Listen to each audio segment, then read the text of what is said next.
जितना सनराइजर्स हैदराबाद के बैट्समैन नहीं ठोक पा रहे हैं उनसे ज्यादा ये ठोक रहे हैं। ठोक बता दी। को भी एक्सपेक्टेड नहीं था कि 150 पे मतलब अपनी इनिंग खत्म कर देंगे। 152 रन्स बनाए थे उन्होंने। कहाँ 300 की आशा करके बैठे थे, हाफ बना के छोड़ दिया 150।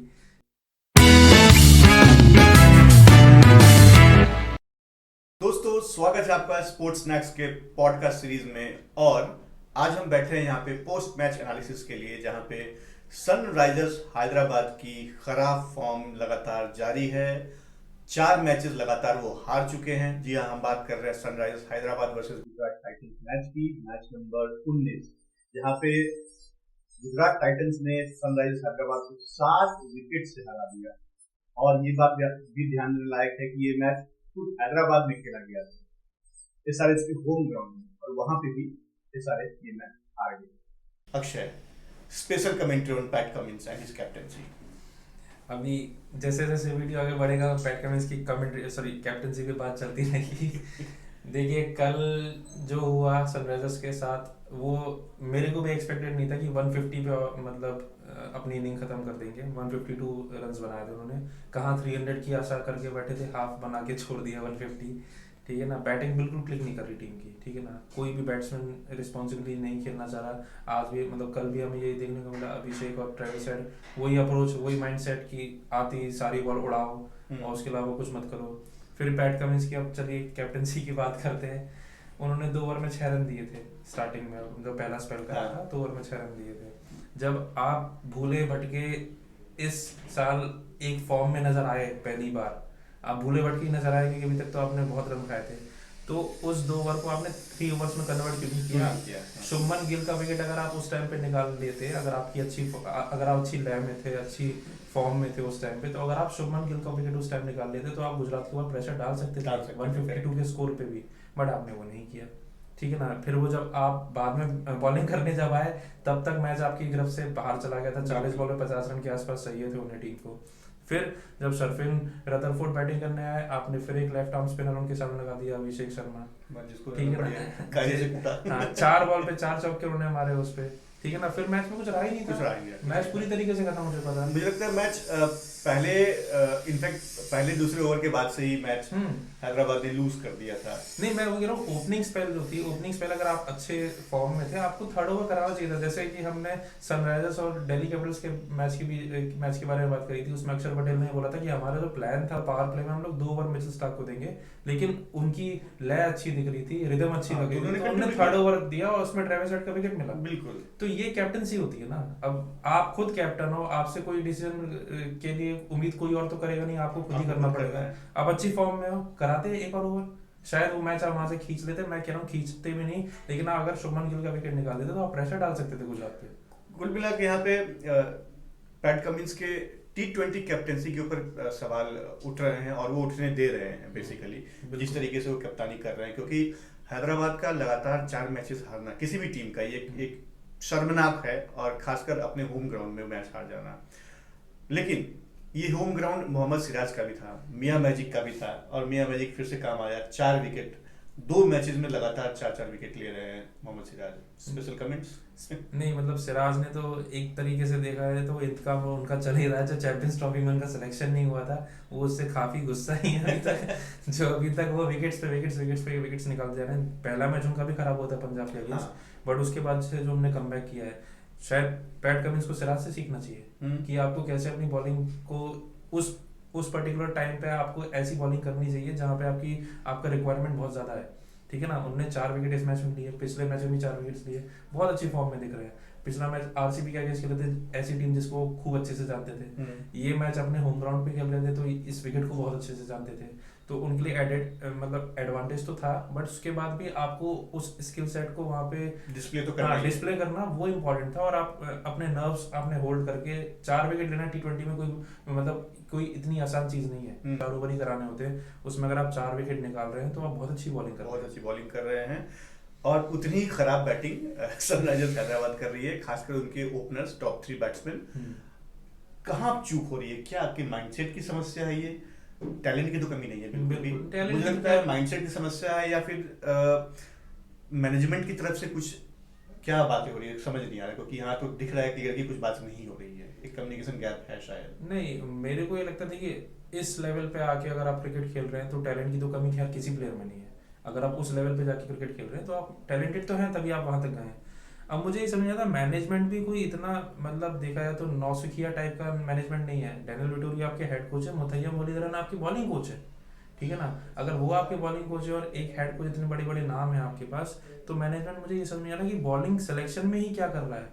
सिमरजीत सिंह हर मैच में पिट रहे हैं, हर मैच में पिट रहे हैं, उसके बाद भी खेल रहे हैं, उसके बाद भी खेल रहे हैं। इस मैच में तो एज इम्पैक्ट प्लेयर आए थे वो। मुझे समझ नहीं आया कि हर मतलब उन्हें वॉशिंगटन सुंदर ने एक ओवर में 20 रन मार दिए। वॉशिंगटन सुंदर अपना खुद पहला मैच खेल रहे हैं इस साल का, करेक्ट, है ना। वो भी तो इम्पैक्ट के तौर पे। हाँ, वो भी इम्पैक्ट के तौर पे ना पहला मैच अपना खेल रहा हूँ। उन्होंने बॉलिंग तो कराई भी नहीं है, वो चाहे एज अ बैट्समैन ही उन्हें टीम में लेके आए थे। और मैं एक चीज और उसमें क्लियर करना चाहूंगा, वॉशिंगटन सुंदर के लिए टॉप 4 या टॉप 3 में ही आना सबसे बेस्ट पोजीशन है बैटिंग के लिए, बिकॉज वो इतने हार्ड हिटर नहीं है कि आपको 7th नंबर पे आके छक्के वक्के मार के चले जाए। प्लेस करना उनका काम है, प्लेस करते हैं, अगर आप उन्हें पावर प्ले में लेके आते हैं तो वो उसका एडवांटेज अच्छा उठाएंगे, है ना। तो अच्छी पोजीशन पे उन्हें बैटिंग करने रहता है। और स्पेशली जब 2 विकेट गिर गए थे टीम के, काफी जल्दी विकेट्स गिर गए थे, और फिर वहां से उन्होंने गिल के साथ जो पार्टनरशिप करी, और मैं गिल की भी तारीफ करूंगा कि हम लोग हमेशा बात करते रहे कि गिल फॉर्म में नहीं आ रहे, फॉर्म में नहीं आ रहे। इस मैच में देखिए वो तुरंत 50 उन्होंने मारी, और अपने पुराने अप्रोच के साथ ही गया कि उन्होंने उड़ाना स्टार्ट नहीं किया था। उन्होंने देखा था कि चलो 2 विकेट गिर गया, मुझे थोड़ा इनिंग्स बिल्ड करनी है, मैच को डीप लेके जाना है, और वही हुआ, है ना। तो हाँ, अब मैं बात करता हूँ सनराइजर्स की बॉलिंग की। सिमरजीत सिंह क्यों खेल रहे हैं मुझे नहीं पता, राहुल चार क्यों बाहर बैठे मुझे नहीं पता। राहुल चार एक भी मैच नहीं खेल पाए अभी तक, ठीक है ना। और इतने बुरे कोई वो बॉलर नहीं है कि उन्हें एक मैच भी ना मिले। आप चलिए एक चीज मैं ये मान के चल रहा हूँ कि आप सिर्फ एक स्पिनर के साथ ही खेलना चाह रहे हैं, फिर आप कविंदु मेंडिस से बॉलिंग भी करा रहे हैं, अभिषेक से ही बॉलिंग करा रहे हैं। अभिषेक का बॉलिंग का तो मुझे समझ नहीं आया। जब आप कविंदु से बॉलिंग करा रहे हैं, अभिषेक से ही बॉलिंग करा रहे हैं, तो आप एक एक्स्ट्रा स्पिनर लेके चलने में आपको क्या दिक्कत है। जबकि इम्पैक्ट प्लेयर का रूल है, आप मतलब किसी भी एक बॉलर को बिठा के फिर एक बैट्समैन भी खिला सकते हैं। तो राहुल चार क्यों नहीं खेल रहे हैं, खासकर तब जब आपकी बैटिंग काम नहीं कर रही है। हाँ? अपने बॉलिंग लाइनअप को ही आप थोड़ा सा स्ट्रांग बना ले, क्योंकि आप बैटिंग में तो मुझे नहीं लगता है कोई ज्यादा चेंजेस करने वाले हैं, क्योंकि ये इनके वही सिलेक्टेड बैट्समैन है, वही खेलने वाले हैं, आपको सारे मैचेस में यही दिखेंगे, चाहे वो परफॉर्म करे या ना करे। अब ट्रेविस हेड भले ही लप पे मारते चले और वो भले ही कुछ न रन मारे, लेकिन तब भी उन्हें ओपनिंग करनी है। और आप ये लिखवा लीजिए मेरे से कि वो ओपनिंग सारे मैचेस में करेंगे, भले ही वो रन ना मारे, बिकॉज एक ऑस्ट्रेलियन माइंडसेट भी है कि वो भी ऑस्ट्रेलियन, ये भी ऑस्ट्रेलियन, और डैनियल विटोरिया भी ऑस्ट्रेलिया के कोच रहे हैं, मतलब अभी भी है बॉलिंग कोच है वो, तो वही माइंडसेट चल रहा है। तो वहां तो आपको कोई चेंजेस मिलने नहीं वाले, तो एटलीस्ट बॉलिंग में तो करिए। राहुल चार को बाहर बैठाने का कोई सेंस नहीं बनता भी। क्लियरली सनराइजर्स हैदराबाद की तरफ से कैप्टेंसी के जो फ्लॉज हैं, प्लस मैनेजमेंट की तरफ से शायद मिसकम्युनिकेशन है या फिर कम्युनिकेशन गैप है, जो तो क्लियरली दिख रहा है। दूसरी तरफ गुजरात टाइटंस के जो कप्तान है शुभमन गिल, उनकी कप्तानी की दाद देनी पड़ेगी। उन्होंने अपने परफॉर्मेंस को भी उभारा। उन्होंने देखा कि पिछले 3 मैचेस में वो ढंग से नहीं खेल पाए हैं, कैमियोज थे उनकी, शुरुआत उन्होंने अच्छी की थी, परफॉर्म बड़ा स्कोर नहीं कर पाए थे। इस मैच में उन्होंने अपने धैर्य को बांध के रखा, और जिस समय जिस इम्पैक्ट सबकी जरूरत थी उसको लेकर आए, और क्या तुक्का खेला उस पर। बिल्कुल, मतलब शर्फेन रदरफोर्ड तो नहीं था कि शर्फेन रदरफोर्ड इस पर्टिकुलर तरीके से खेलते हुए नजर आएंगे आईपीएल में, बिकॉज वो कंसिस्टेंट दिख रहे हैं। हर मैच में वो एक 30-35 रन का कैमियो मार रहे हैं, और 30-35 रन काफी होते हैं जिस पोजीशन पे वो आ रहे हैं, जब तक मैच खत्म करके जा रहे हैं ऑलमोस्ट। कल का मैच भी उन्होंने जब उन्हें 12 रन चाहिए थे गुजरात को, तो उन्होंने पहली बॉल पे पैट कमिंस के छक्का मारा था 91 मीटर का। उस छक्के के बाद फिर उन्होंने एक चौका मार दिया और मैच बड़ा इजीली खत्म कर रहे हैं। और अभिषेक के ओवर में तो अभिषेक के ओवर में तो उनको फॉर्म मिल ही गया था। अगर वो बाई चांस 1% के लिए स्ट्रगल भी कर रहे थे, तो अभिषेक को ओवर से वो ईज आउट हो गए थे, उन्हें 4 चौके मिल ही गए थे। तो फिर मतलब उनकी बैटिंग तो एकदम अब सही चल रही है। नहीं, ये इनफैक्ट टीम इसी को कहते हैं। आपके जो एक स्टार परफॉर्मर जो बाकी 3 मैचेस में परफॉर्म किया, बटलर, वो यहाँ पे फ्लॉप हुए, उनकी कमी दिखी नहीं कहीं पे भी। वो उनकी कमी रदरफोर्ड ने पूरी कर दी, उनकी कमी सुंदर ने पूरी कर दी, और उनकी कमी खुद गिल ने पूरी कर दी। सिमिलरली बॉलिंग के अंदर जो पहले 2 मैचेस में धार नहीं दिख रही थी, सिराज ने बकअप किया, अपने आप को लेवल पे लेके आया, प्रसिद्ध कृष्णा उसने बकअप किया, अपने लेवल पे लेके आए। साई सुदर्शन जिस तरीके से ओपनिंग दे रहे हैं, कहीं ना कहीं वो एक पहले 2-3-5 ओवर में यू सेट कर देते कि हाँ भाई हमने प्लेटफॉर्म सेट कर दिया है, अब कैरी करो। तो एक पूरी यूनिट एक टीम की तरह दिख रही है, और एक दावेदार की तरह उभर रही है इस मैच में, इस टूर्नामेंट के। बिल्कुल मैं टॉप 4 में देखता हूँ अभी इस टीम को, और सनराइजर्स को मैं ये देख रहा हूँ कि वो इस साल लास्ट में ही फिनिश करेंगे, बिकॉज वो धीरे धीरे अपनी पोजीशन सिक्योर कर रहे हैं कि 10th पोजीशन में हमें खत्म करना है, बिकॉज अपने घर में भी नहीं जीत पा रहे, बाहर भी नहीं जीत पा रहे, और आपकी टीम कॉम्बिनेशन में आप कुछ ज़्यादा चेंजेस कर नहीं रहे हो, सिमरजीत को आप बार बार खिलाए जा रहे हो, आपको बॉलिंग में भी चेंजेस नहीं करने, आपको बैटिंग में भी चेंजेस नहीं करने, बैटिंग भी आपकी फ्लॉप, और मेनली बैटिंग ही आपकी फ्लॉप हो रही है, बिकॉज ये टीम अपनी बैटिंग के लिए ही जानी जाती है। जो पैट कमिंस ने आईपीएल से पहले भी दावे किए थे 300 के आसपास हम मारेंगे, तो वो आपके बॉलर से मारेंगे नहीं, बैट्समैन ही मारेंगे, और आपके पास यही बैट्समैन है, यही आपके पास बेस्ट जो बैट्समैन है, इनको आप देखते हो कि ये हमें 300 बना के देंगे, या तो इनकी फॉर्म आ जाए तो मतलब उलटफेर हो सकता है सनराइजर्स के लिए, और अगर इनकी फॉर्म नहीं आई तो ये यहीं पर मुझे देखेंगे 10th पोजीशन पे। नहीं बिल्कुल, जैसे एक स्टेटमेंट युवराज सिंह का भी दिखा था कि जहाँ वो कह रहे हैं अभिषेक शर्मा के बारे में कि आप हर मैच हर बॉल पे अगर आप शॉट खेलने जाएंगे तो आप फ्लॉप ही होंगे। Exactly. बॉल की मेरिट के हिसाब से आपको खेलना होगा। बिल्कुल। आपको लूज बॉल्स मिलेंगे, आप इतने टैलेंटेड हैं कि उन लूज बॉल्स को आप कन्वर्ट कर सकते हैं चौकों छक्कों में, बट जो मेरिट वाले बॉल्स हैं उन पे तो आप रुक कर खेलें। पेशेंस का तो गेम है ही, पेशेंस का गेम है बिल्कुल। समझदार जो होता है वो दूसरों की गलतियों से सीखता है, बट हाँ जो कम समझदार होता है कि वो अपनी गलतियों से तो सीखता है। यहाँ पे सनराइजर्स हैदराबाद की समझदारी पे डाउट हो रहा है, क्योंकि वो ना दूसरों की गलतियों से सीख रहे हैं ना खुद की गलतियों से सीखने के लिए राजी हैं। देखना होगा आगे के मैचेस में सनराइजर्स हैदराबाद कैसे परफॉर्म करते हैं।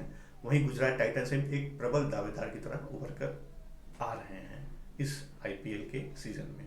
हमारे साथ यूं ही बने रहिए इसी तरह के इंटरेस्टिंग आईपीएल मैचेस के इनसाइट्स और एनालिसिस के लिए। और अगर आप फैंटेसी टीम बनाते हैं तो हमारे टेलीग्राम चैनल पे जाइए, हर मैच के पहले वहाँ पे हम एक टीम अनाउंस करते हैं जिसके साथ आप इनसाइट्स लेकर अपनी टीम भी बना सकते हैं और अपने रिस्पेक्टिव फैंटेसी प्लेटफॉर्म्स पे जीत सकते हैं ढेर सारी धनराशि। और एक अनुरोध आप सबसे है कि अगर हमारे कंटेंट आपको पसंद आ रहे हैं, हमारे इनसाइट्स, हमारे प्रेडिक्शंस, हमारी कही हुई बातें आपको अच्छी लग रही हैं, तो हमारे चैनल को सब्सक्राइब करें, बेल आइकन दबाएं और लाइक करें और हमें कमेंट करके बताएं। हमारे साथ जुड़े रहने के लिए धन्यवाद।